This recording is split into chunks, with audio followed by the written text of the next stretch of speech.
우리가 살아가는 이 행성은 지구입니다. 그리고 지구는 태양계에 살고 있습니다.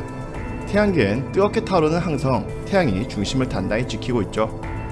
태양과 태양계 행성들은 정교하게 짜여진 시스템처럼 서로 간의 균형을 유지하며 지금의 태양계를 만들었는데요. 만약 태양계의 중심에 태양이 아닌 다른 것들이 있었다면 태양계는 어떻게 됐을까요? 저 프레리뷰와 함께 알아보도록 하죠. 자, 여러분, 즐거운 프레리뷰 우주 실험 시간이 돌아왔습니다. 처음 해볼 실험으로 태양의 자리에 작은 블랙홀을 만들어 볼 건데요. 태양을 억지로 압축시켜서 강제로 블랙홀을 만드는 방식을 사용할 겁니다. 태양의 반지름은 약 70만 km입니다.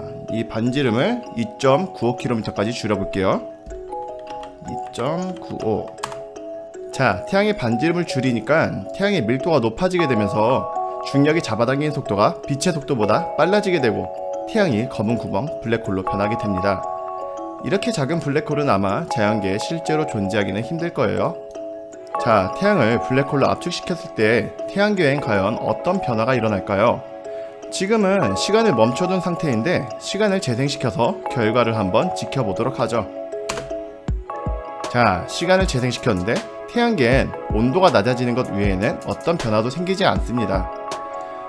블랙홀이 태양계 중심에 있는데 왜 아무런 변화가 없는 걸까요? 태양이 태양계 행성들을 자신의 주변에 붙잡아둘 수 있는 힘은 중력의 힘입니다. 이 중력은 전적으로 질량과 비례하는데요. 태양을 압축시켜 밀도가 높아지면서 태양의 중심부의 중력이 강해졌기 때문에 블랙홀이 된 거지, 질량은 태양 하나 무게 그대로이기 때문에 외부에 가해지는 중력의 힘은 블랙홀이 되기 전의 태양과 변화가 없는 겁니다. 그래서 태양계 행성들의 궤도엔 변화가 없는 거죠. 자, 그렇다면 이 블랙홀의 질량을 더 늘린다면 태양계 행성들이 빨려 들어갈지 한번 실험을 이어나가 보죠. 블랙홀의 질량을 2배씩 늘리면서 태양계에 생기는 변화를 관찰할 겁니다. 지금은 1개의 질량의 태양이죠? 자, 2배의 질량의 태양으로 만들어 보겠습니다. 그 전에 보기에서 이 행성들의 궤도를 한번 표시를 해줄게요. 이 원들이 지금 행성들이 돌고 있는 궤도예요. 4배로 만들어 볼게요. 자, 태양의 무게가 4배가 되자 행성들의 궤도가 조금 줄어들었죠? 근데 이렇게 원형의 궤도가 유지되고 있기 때문에 행성들이 빨려 들어오는 건 아니에요. 자, 그럼 8배의 태양. 자, 8배의 태양이 됐어도 행성들이 빨려 들어오진 않습니다. 태양과 수성의 거리가 굉장히 가까워질 것 같은데요. 한번 수성을 지켜보도록 할까요?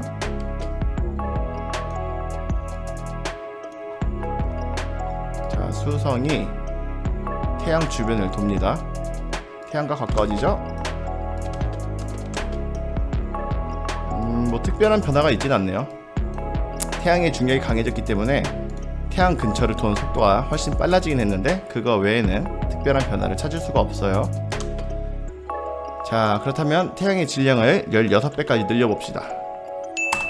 8배의 태양보다 훨씬 궤도가 줄어든 것을 볼 수 있는데요. 그럼에도 블랙홀에 빨려 들어갈 것 같지는 않죠? 32배까지 늘려보도록 하겠습니다. 자, 블랙홀에 빨려 들어가는 건 아닌데 이 행성들의 궤도가 굉장히 타이트하게 태양과 붙었어요. 이렇게 된다면은 블랙홀에 빨려 들어가진 않아도 행성들의 파괴가 일어날 겁니다. 가장 가까운 수성부터 보도록 할까요? 저 앞에 금성이 먼저 궤도를 돌았고 굉장히 빨갛게 가열되면서 이 금성의 파편들이 튀어나온 것을 볼 수 있습니다. 그렇다면 수성도 마찬가지 결과를 맞이하겠죠?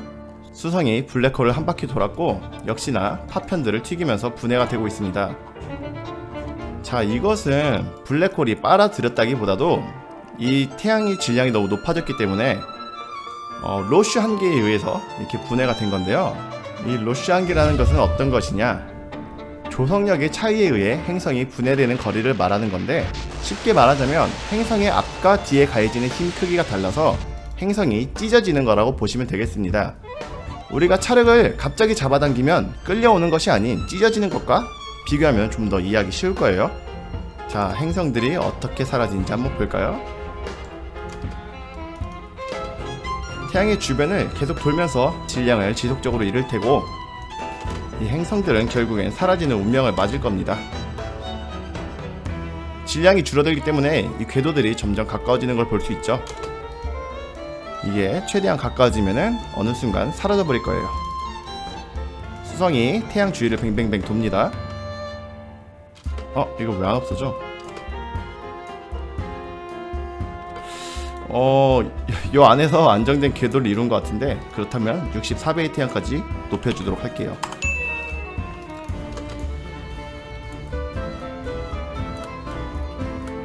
아니, 이게 없어져야 맞는데.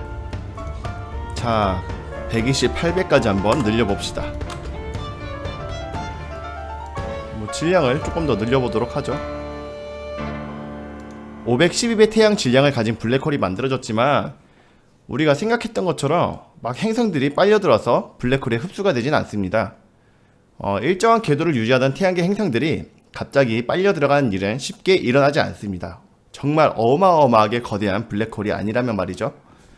우리가 흔히 떠올리는 모든 걸 빨아들이는 블랙홀의 모습은 블랙홀의 탈출 속도가 빛의 속도를 넘어서게 되는 이 사건의 지평선, 블랙홀의 경계의 이미지입니다. 한번 들어가면 다시 나올 수 없다는 것만 빼면 중력이 매우 커 영향력이 큰 천체의 하나일 뿐입니다. 상상 속의 괴물 같은 포식자는 아니란 얘기죠. 자, 태양계가 망가지는 것은 정말 가슴이 아픈 일이지만 정말 어쩔 수 없이 실험을 위해서 블랙홀을 매우 크게 만들어 보겠습니다. 자, 13,634개의 태양 정도의 크기라면은 이 태양계 행성들을 전부 모조리 빨아들일 수 있게 되겠네요.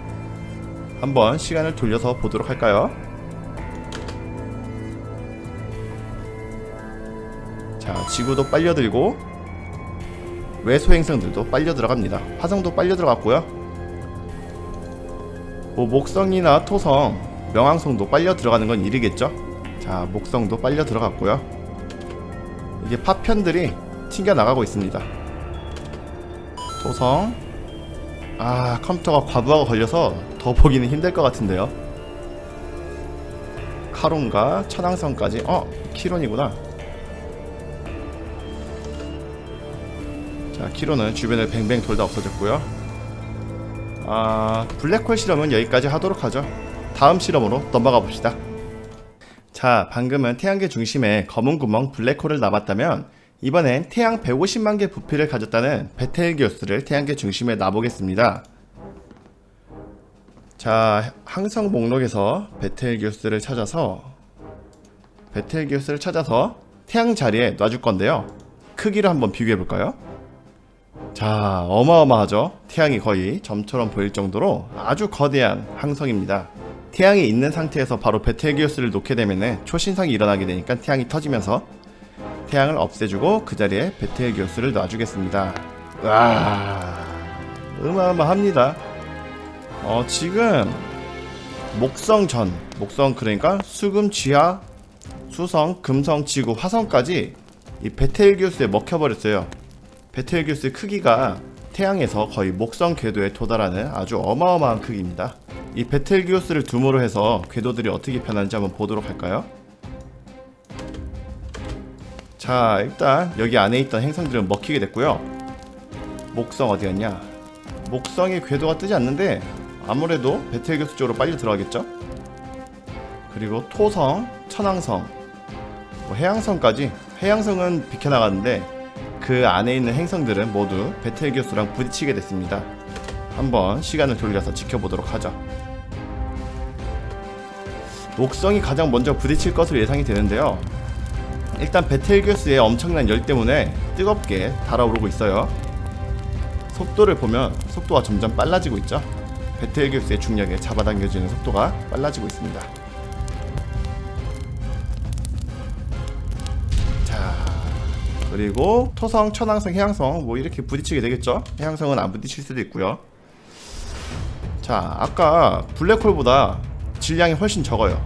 겨우 11태양의 질량인데 이 베텔기우스는 가스 항성이기 때문에 질량에 비해서 이 부피가 엄청나게 큽니다. 블랙홀은 부피가 매우 작기 때문에 직접적인 충돌을 피할 수 있었지만 이 베텔기우스는 질량에 비해 부피가 매우 크기 때문에 충돌을 피할 수가 없게 되는 겁니다. 블랙홀보다도 태양계 행성들의 더 큰 치명적인 결과를 가져오게 될 것 같아요. 시간을 돌려서 한번 다른 행성들도 어떻게 변하나 보도록 하겠습니다. 이 태양계를 도는 소행성 같은 것들이 전부 이렇게 베텔게우스 쪽으로 빨려 들어오죠. 천왕성도 먹혀버렸고요. 자, 해양성이 베텔게우스 주변을 도는데 멀리 떨어지면 온도가 좀 식었다가 가까워지면 다시 빨갛게 되는 그런 모습을 보여주고 있어요. 베텔게우스가 태양계 중심에 있는 것만으로 태양계는 이미 초전 박살이 났습니다. 더 이상 의미가 없어요. 어떻게 보면은 블랙홀보다 더 무서운 존재가 됐죠. 고생한 베텔게우스에게 휴가를 한번 주도록 하겠습니다. 자, 고생했습니다.